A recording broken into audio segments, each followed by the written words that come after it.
Opa, opa, que belezura, né? Falamos hoje sobre física novamente, física mecânica, força de atrito, uma força que dissipa energia contrária ao movimento ou à tendência de movimento. E aí, tá curioso para saber como que ela funciona, tanto no plano normal quanto no plano inclinado? E é sobre esse assunto que é o do nosso vídeo, em que falaremos hoje a respeito desse conteúdo. Mas antes, eu peço que você se inscreva no canal, dê o like caso você goste. E meu nome é Carlos e vamos fazer mais um vídeo a respeito desse assunto para te ajudar. Física é comigo, então vamos nessa. Bem, então falando um pouco de força de atrito, essa força que é dissipativa, ou seja, realiza um trabalho contrário ao movimento, ou seja, um trabalho resistente, que veremos posteriormente o que isso significa. Ou seja, ele vai de contra a tendência do movimento. Então, se a gente observar essa situação ilustrativa aqui, em que uma pessoa tenta puxar essa rocha, uma rocha bem pesada, de uma massa muito elevada, ele vai transmitir a força do garoto através dessa corda. E que essa tração vai tentar puxar esse objeto imenso. Porém, vai existir uma coisa contrária, a força de atrito estático. A força de atrito estático que vai tender a se equilibrar com essa tração, fazendo com que não exista esse movimento. Mas, se a gente for olhar de um ponto mais microscópico, ou seja, aplicarmos uma lupa, é claro que se olharmos através de uma lupa, não vamos ver tudo isso, né? Só uma representação de uma amplificação da imagem. Mas se a gente for ampliar cada vez mais, de modo microscópico, veremos essas rugosidades aqui entre uma superfície e outra. Isso se chama de solda fria. E a partir do rompimento dessa solda fria que acontece o deslizamento de um corpo. Mas e aí? Essa intensidade da força de atrito, ela independe da área em que está esse objeto aqui. Essa área justamente de baixo, ela não depende disso. E a força de atrito também é diretamente proporcional à força normal. Portanto, é importante a gente dar destaque a esta força, que é justamente a reação ao toque, ao choque entre uma superfície e outra, ao contato entre essas superfícies. E bem, falando de superfície, também temos aqui um coeficiente de atrito. Esse coeficiente que varia de superfície para superfície. Bom, então é importante a gente também dinamizar isso. Vamos diferenciar força de atrito estático e força de atrito dinâmico. E a partir disso a gente pode fazer observando este pequeno gráfico aqui que eu fiz. Bom, em que o eixo Y representa o máximo dessa força de atrito e também no eixo X mostra a força que a criança, que alguém está fazendo para puxar esse objeto. E bem, se a gente for parar para observar, o ponto máximo, ao passo que eu vou aumentando a minha força, aumento minha força, o atrito estático tende a equilibrar. Ele vai equilibrando, até chegar na iminência do movimento, no ponto máximo dessa força de atrito estático. E a partir do rompimento da solda fria, que é aquele que eu acabei de mostrar, essas rugosidadezinhas, entraremos agora no atrito dinâmico. O atrito dinâmico que você pode perceber que é menor do que a força de atrito estático. E podemos também concluir que teremos outro coeficiente de atrito, que é o coeficiente de atrito cinético. O Mi cinético, como a gente fala. Cinético, que como a gente sabe, essa força de atrito dinâmico vai ser um pouco menor que a força de atrito estático. Mas e aí, no plano inclinado, como é que vai ficar essa situação? Será que diferencia um pouco? Como é que as componentes da força peso vão interferir nessa força de atrito? Isso aí eu deixo para o próximo quadro. Então, vamos acabar aqui um pouco e eu te espero daqui a pouquinho. Vamos nessa. E voltamos aqui para demonstrar como no plano inclinado acontece essa força de atrito, que é contrária ao movimento, como você sabe. Então, vamos aqui observar essa situação em que eu demonstro novamente um bloco descendo o plano inclinado sobre a ação da força normal, força peso e também força de atrito. Bom, mas antes de tudo, é importante, eu vou refazer o que eu fiz no vídeo anterior.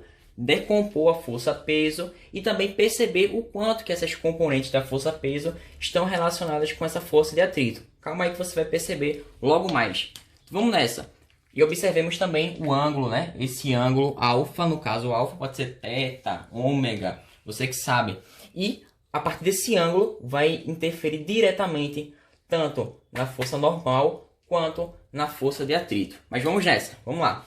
Bem, dividindo na componente X da força-peso, que está no sentido da descida, ou seja, no sentido do plano inclinado, né, descendo, temos aqui Px. a componente X da força peso. E também, ó, oposta à força normal, temos PY. PY aqui, ó, nesse sentido oposto à força normal e também com relação ao eixo Y. E você sabe, novamente, refazendo, ó, esse ângulo aqui, ó, que se forma entre essas forças, a força peso e também as suas componentes, é relacionado também como alfa.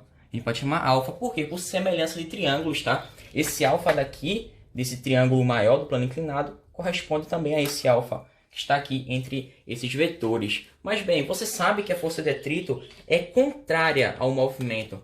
Portanto, ó, se o bloco tende a descer, ele está no sentido oposto, né? A força de atrito está para cá, ó. Sentido oposto. E aqui ele está, ó, FAT, força de atrito. Porém, você sabe que, só agitar aqui um pouquinho, a força de atrito, ó, ela é escrita como produto da força normal vezes o coeficiente de atrito.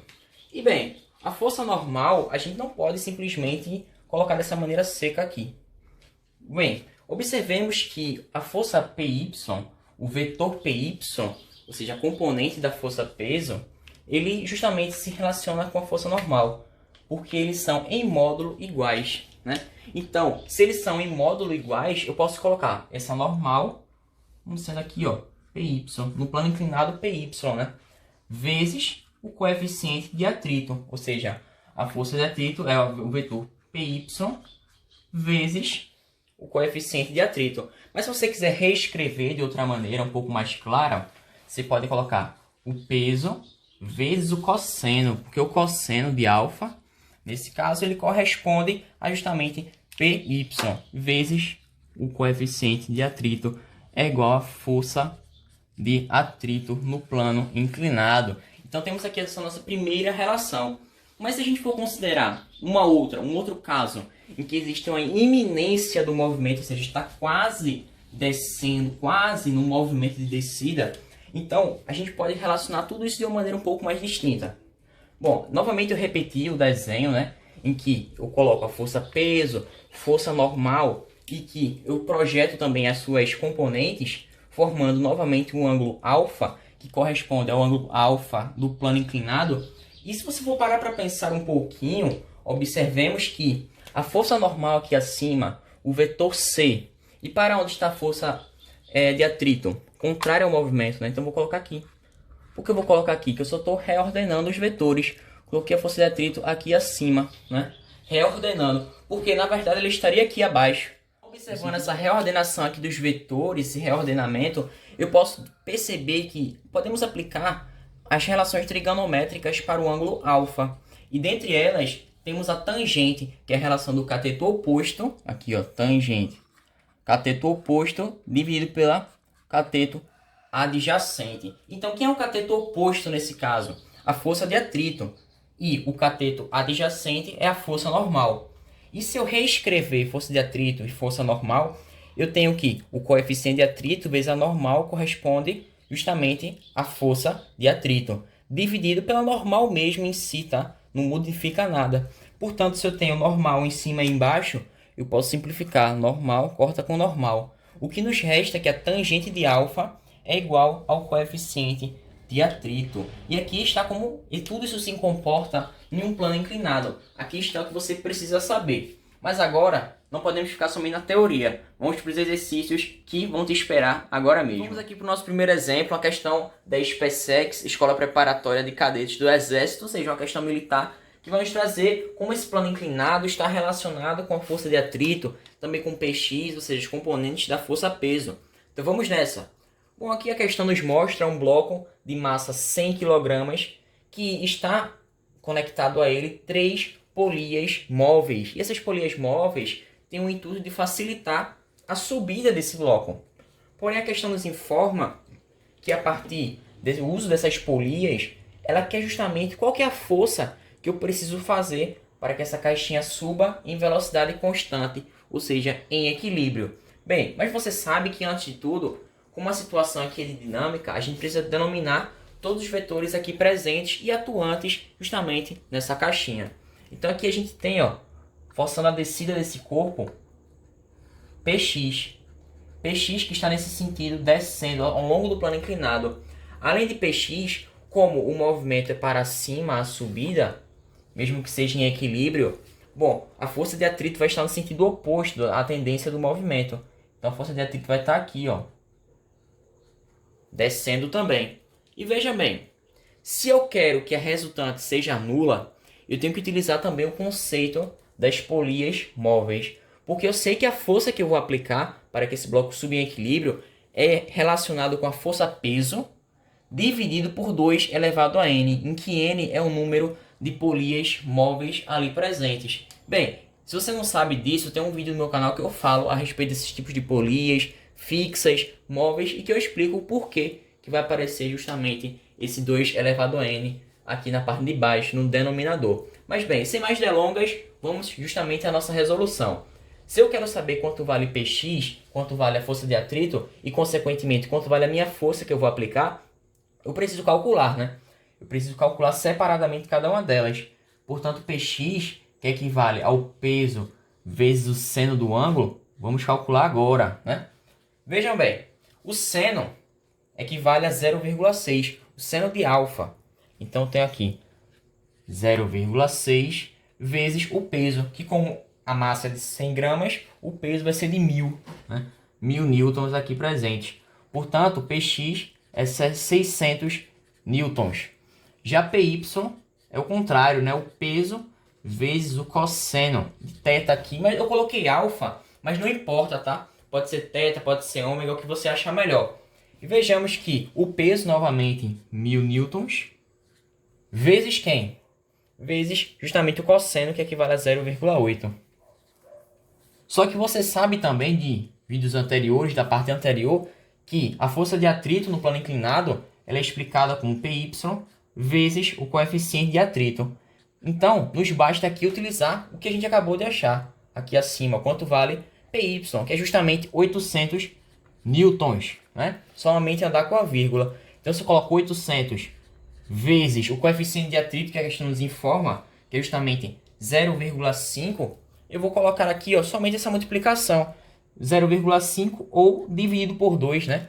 Portanto, a força de atrito equivale a 400 newtons. E morreu aqui a nossa história, né? 400 newtons a força de atrito e Px equivalendo justamente a 600 newtons. Portanto, eu tenho em um dos sentidos de descida aqui, no sentido para a esquerda, descendo, eu tenho Px mais a força de atrito. Eu tenho 600 mais 400. Se eu tenho 600 mais 400, eu tenho 1000 newtons. E esses 1000 newtons precisam ser equilibrados, né? Os 1000 newtons precisam ser equilibrados, já que do outro lado eu tenho uma força que eu vou aplicar vezes 2 elevado a n. E vejamos isso, já que a situação está em equilíbrio. Por isso, uma equaçãozinha aqui, né? A resultante é nula. Então, passando esse 2 elevado a n, em que teremos aqui, ó, reformulando, 1000 dividido por 2 elevado a n, é igual à força que eu vou aplicar. Só que esse n é quanto? 3 polias móveis. Então eu coloco 3 no expoente. Ou seja, 2 elevado a 3, eu tenho 8, né? Portanto, é 1000 dividido por 8, que equivale justamente a 125 newtons. A força que eu iria aplicar para que esse bloco suba em equilíbrio dinâmico. Então esse é o nosso primeiro exemplo. Vamos para o próximo. Esse foi um pouco mais tranquilo. O outro vai envolver outros conceitos um pouco mais diferentes. Então vamos nessa. Esse aqui terminou, foi. Aqui temos o exemplo número 2, em que vamos desenvolver agora polias móveis, polias fixas, novamente numa situação de equilíbrio e, claro, com um plano inclinado. Bom, então vamos nessa. Vem me ajudar aqui a fazer essa questão. Observando bem, existem dois blocos aqui, o bloco A e o bloco B. O bloco A que está apoiado em um plano inclinado. E aí ele está conectado a uma corda que passa por essa polia fixa ao plano inclinado. E também esta mesma corda chega a uma polia móvel. E a partir dessa polia móvel, esse fio, essa corda também chega ao teto. Bom, e como a gente sabe, se existe uma polia móvel, também novamente vamos dividir as trações. E aqui, por fim, apoiado está o bloco B. O bloco B que pesa 200 newtons. E aqui temos alguns dados interessantes, né? O coeficiente de atrito que vale 0,5, o seno que vale 0,6, o cosseno 0,8 e o peso de B 200 newtons. E é claro, considerando a situação em equilíbrio, mas guarde aí que daqui a pouco vamos ver uma em desequilíbrio com a presença de uma aceleração, né? Então vamos lá. Desenhando as forças, eu vou começar aqui pelo bloco B, tá? Mas tanto faz, você que sabe o que você prefere. Bom, no bloco B temos o peso, já que você sabe que está no campo gravitacional e tem massa. E esse peso de B equivale justamente a 200 newtons. E se a situação está em equilíbrio, esse peso é justamente igual à tração, que está apontando para cima. E se existe tração, né, justamente eu estou relacionando com a presença de um fio, porque é necessário ter essa presença dos dois aí, essa interrelacionalidade. Então temos aqui, ó, uma tração T, né? E você sabe, por vidas passadas, que se existe uma polia móvel, essa mesma tração se divide, né? Essa tração se divide em duas. No primeiro fio temos aqui T sobre 2. Já no segundo, novamente, T sobre 2, aqui nessa segunda parte. Bem, essa tração aqui, ó, T sobre 2, corre ao longo do fio, chegando justamente no bloco A. E bem, mas antes de tudo isso, eu quero registrar aqui uma coisa, que essa tração é igual a 200 newtons. Bom, se essa tração é igual a 200 newtons, tração sobre 2, justamente eu divido T sobre 2 e divido novamente 200 por 2. Logo, T sobre 2 é igual a 100 newtons, né? Temos que também ter isso em mente. E você sabe como essa tração chega no bloco A? Eu tenho também aqui, ó, fazendo para ação-reação, terceira lei de Newton, T sobre 2. Além disso, eu vou ter quem? Px apontando no sentido da descida do plano inclinado. Então aqui eu tenho Px de A. Fora isso, o que nos falta? A força de atrito. E justamente saber o peso máximo que A poderá ter para que a situação fique em equilíbrio, que é o objetivo da questão, né? E a gente nos resta saber qual vai ser o sentido dessa força de atrito, para baixo ou para cima. Como eu quero o peso máximo, é interessante dizermos que essa força de atrito tem que estar contrária ao sentido de descida, a tendência do movimento. Logo, ela está apontando para cima, né? Está apontando para cá, ó. No mesmo sentido da tração T sobre 2. Então, a força de atrito está para lá. Bom, agora só nos resta calcular, né? Calcular coisas mais simples. E bem, a equação que a gente tem que colocar aqui é justamente Px de A é igual a T sobre 2 mais força de atrito. E descobriremos qual vai ser o peso máximo que esse bloco A pode ter para que a situação permaneça em equilíbrio.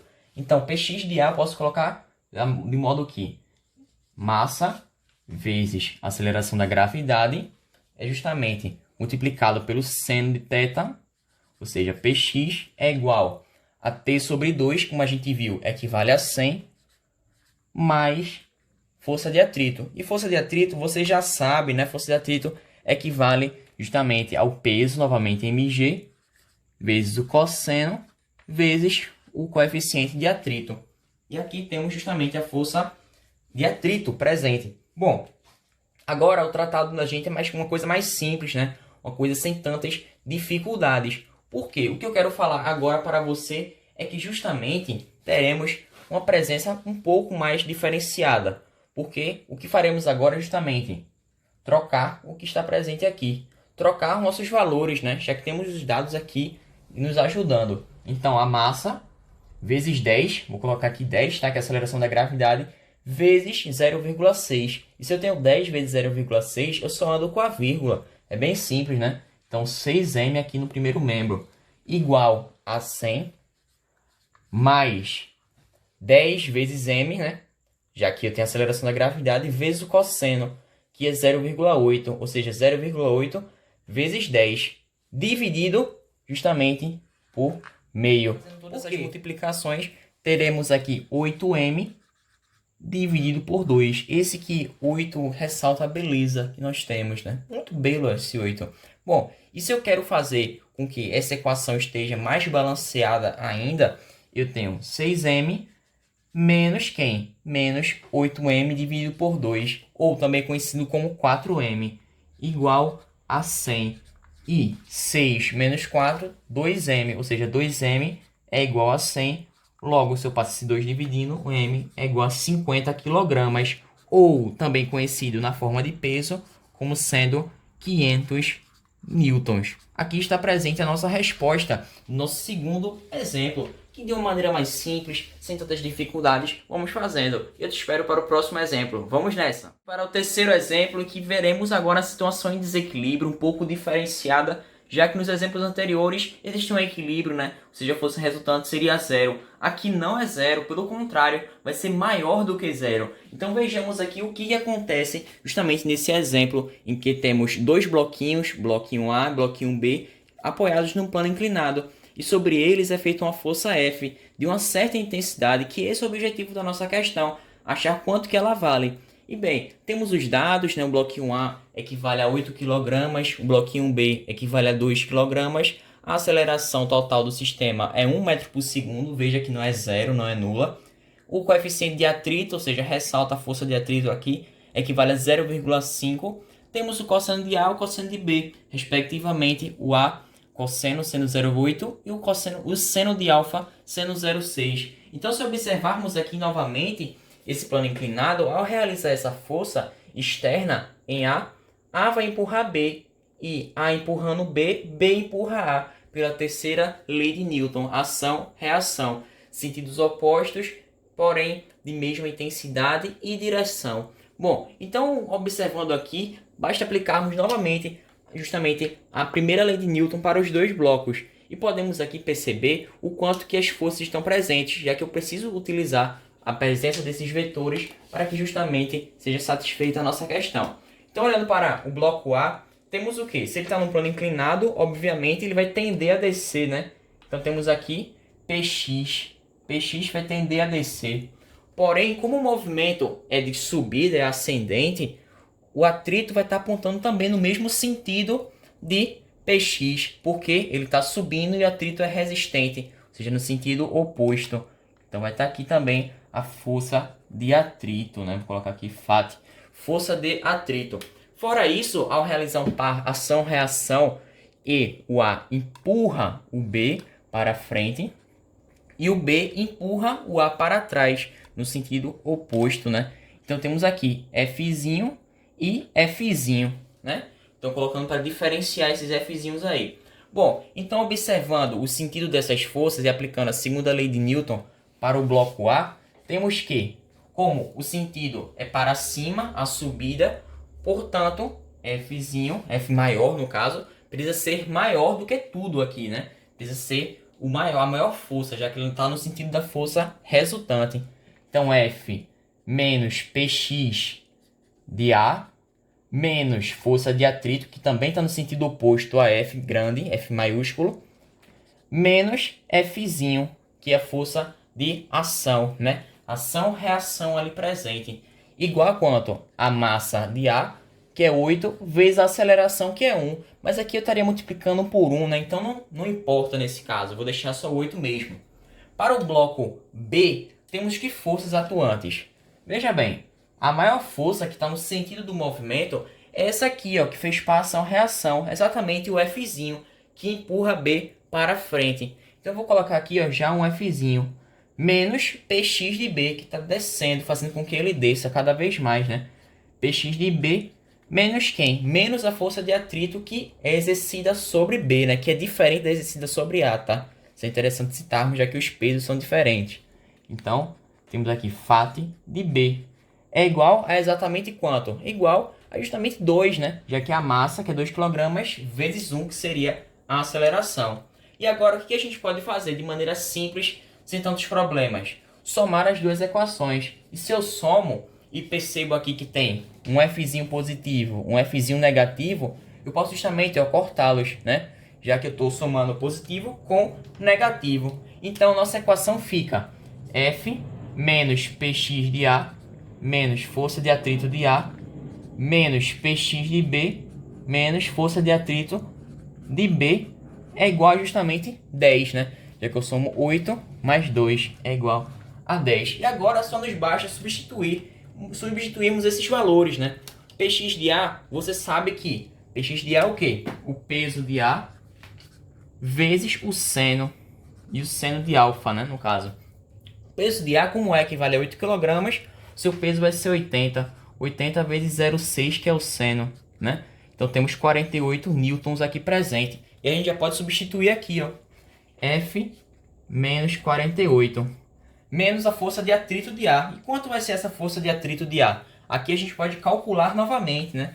Justamente aqui podemos acharmos quanto equivale essa força de atrito de ar. Porque você sabe que é peso vezes o cosseno de alfa vezes o coeficiente de atrito. Ou seja, PY vezes esse coeficiente. O peso equivale a 80. O coeficiente de atrito 0,5. E o cosseno é exatamente igual a 0,8.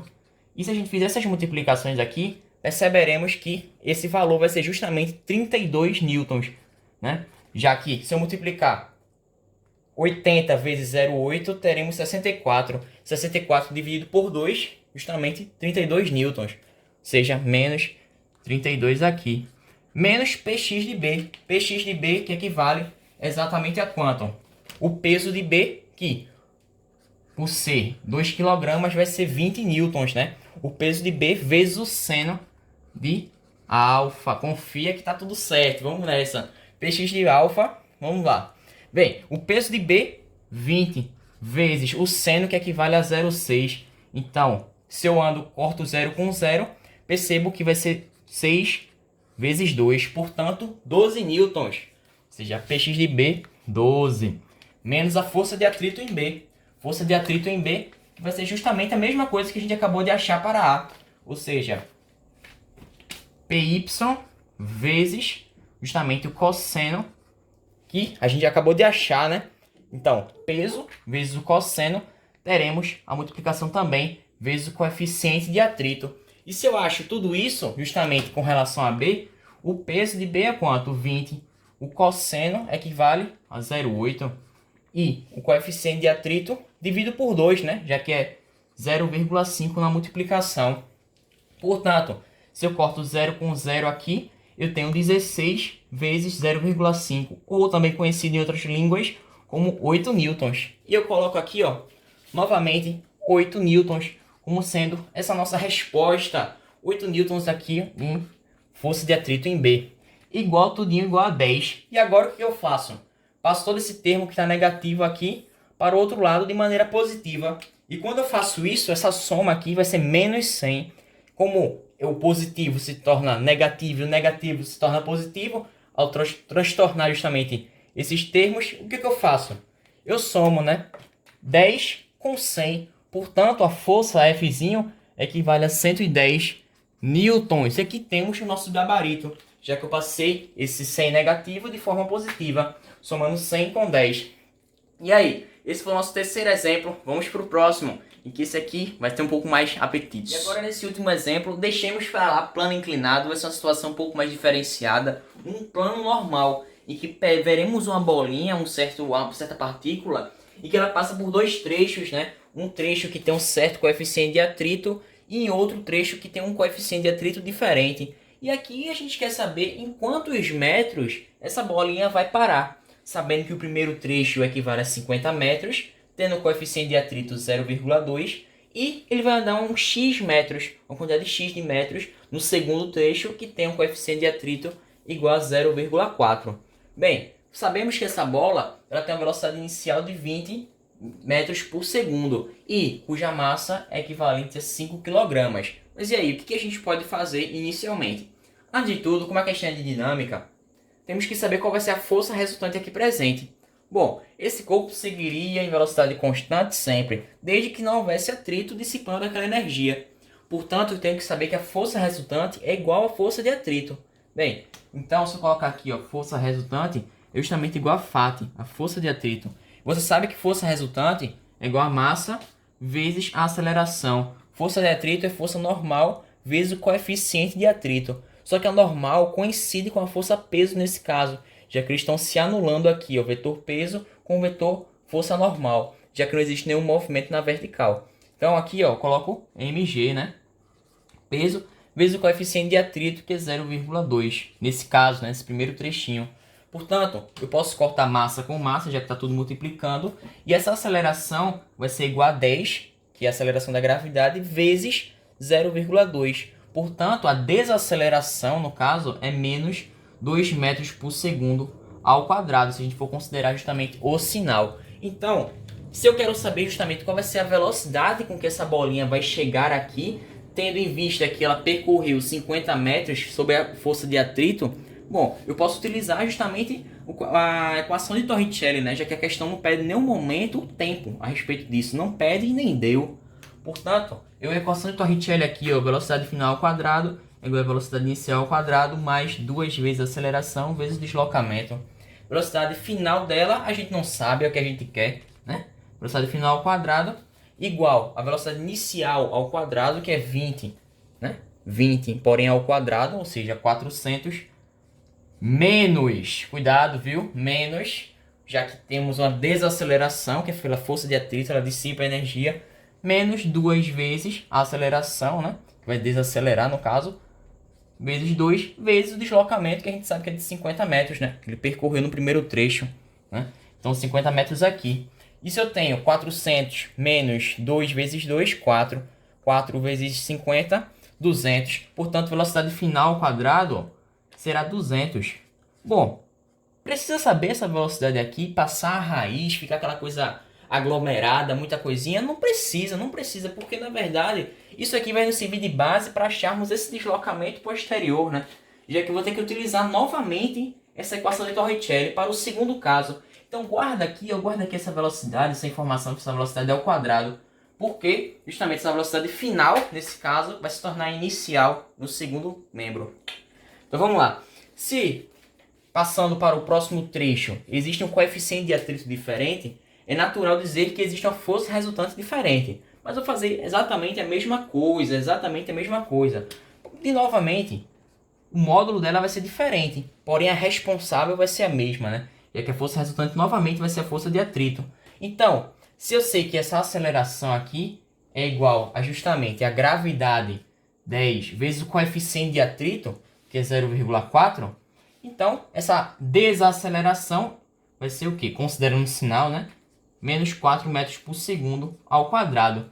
E se eu aplicar novamente na equação de Torricelli, ó, ou seja, a velocidade final ao quadrado é igual a velocidade inicial ao quadrado mais 2 vezes a aceleração de deslocamento, eu vou fazer com que tudo novamente se inverta, né? Porque eu sei que a velocidade final agora vai ser nula, vai ser zero, é quanto que vai ser justamente deslocado. Nesse momento até chegar a velocidade zero, né? Então corto, velocidade final igual a zero, zero aqui, né? Igual a velocidade inicial, aqui ó, que a gente já achou, velocidade inicial ao quadrado, que vai se tornar justamente com relação à final anterior, né? Ou seja, igual a 200 menos, novamente, menos 2 vezes a aceleração, que é 4, né? Que eu já considerei aqui o sinal negativo na frente, vezes um certo deslocamento que eu quero saber. Portanto, se eu jogo esse termo aqui, menos 8D, para lá positivamente, eu tenho 8D igual a 200. E se eu passo esse 8 dividindo, eu tenho que deslocamento aqui 25 metros, né? Esse deslocamento X que eu não sabia até desacelerar, chegando justamente aqui em outro coeficiente de atrito, ou seja, sobre a ação de outra força de atrito. E se eu quiser saber qual foi o total deslocamento, eu somo 25 mais 50. E aqui está a nossa resposta, né? Te agradeço aí pela tua participação nesse vídeo. Eu fico por aqui com força de atrito. Espera no próximo que vamos falar de movimento circular. Também com frequência, período, transmissão do movimento. Eu espero que possa ter te ajudado e que a física esteja contigo. Fiquem com Deus. Até uma próxima.